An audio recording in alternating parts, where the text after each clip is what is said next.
எல்லோருக்கும் வணக்கம். உலகத்துல பல நாடுகள் இருக்கு. ஒவ்வொரு நாடும் அமைஞ்சிருக்க அந்த பகுதிக்கு ஏத்த மாதிரி ஒரு தனிச்சிறப்பு வச்சிருக்கும். அதே மாதிரி தமிழ்நாடு அப்படிங்கிறது ஒரு தனித்தன்மை வாய்ந்த இடமாவே இருக்கு. எடுத்துக்காட்டா பார்த்தா அமெரிக்காவோட வடக்கு பகுதி, இங்கிலாந்து, அப்புறம் ஈரோப்பில் இருக்க பல நாடுகள், இப்போ ஜெர்மனி, பிரான்ஸ் இந்த மாதிரி இருக்கிற பல நாடுகள், இவை எல்லாம் ஒரு குளிரான பகுதிகளாக இருக்கும். எடுத்துக்காட்டாக சொல்லணும்னா அமெரிக்காவோட நார்த் சைடு, அப்புறம் கனடா, அலாஸ்கா, அது மட்டும் இல்லாமல் ஈரோப் கண்ட்ரிஸ், இப்போ Ireland, Scotland, Finland, France, Germany, இந்த மாதிரி பல நாடு இருக்குது.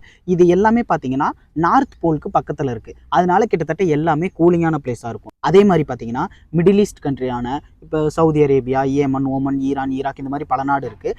இதுங்க எல்லாமே கிட்டத்தட்ட பாலைவனமாக இருக்கிற நாடுகளாக இருக்கும்.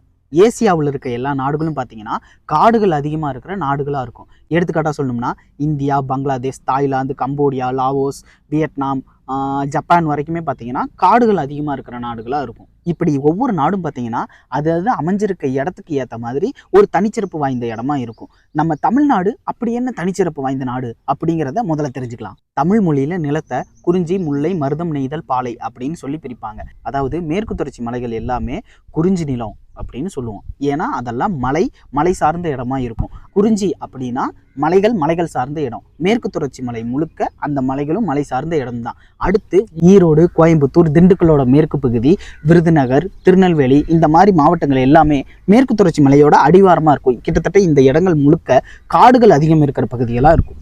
அடுத்து மருது நிலம் அப்படின்னா அதிகமாக விவசாயம் செய்கிற பகுதி. தமிழ்நாட்டோட நடுப்பகுதியில் இருக்கிற அனைத்து மாவட்டங்கள்லையுமே விவசாயம் அதிகமாக செய்கிறாங்க. நம்ம தமிழ்நாடோட கிழக்கு பகுதி முழுக்கவே நெய்தல் நிலம் தான். ஏன்னா அது கடல் சார்ந்த இடமுங்கிறதுனால அதுதான் நெய்தல் நிலம். கடைசியாக இருக்கிறது பாலை. தமிழ்நாட்டில் பாலைவனம் இருக்கா? இருக்கு. அந்த இடத்துக்கு தேரிக்காடு அப்படின்னு பேர். திருச்செந்தூருக்கு அருகில் இருக்கிற இந்த இடம் ஒரு பாலைவனம் தான். இப்படி தமிழ்நாட்டில் 5 வகையான நிலங்களும் இருக்கு. இதுவே ஒரு தமிழ்நாட்டுக்கு சிறப்பு. வேற எந்த இடத்துலையும் இப்படி 5 நிலங்கள் அருகருகே இருக்கிறத நம்மளால பார்க்க முடியாது.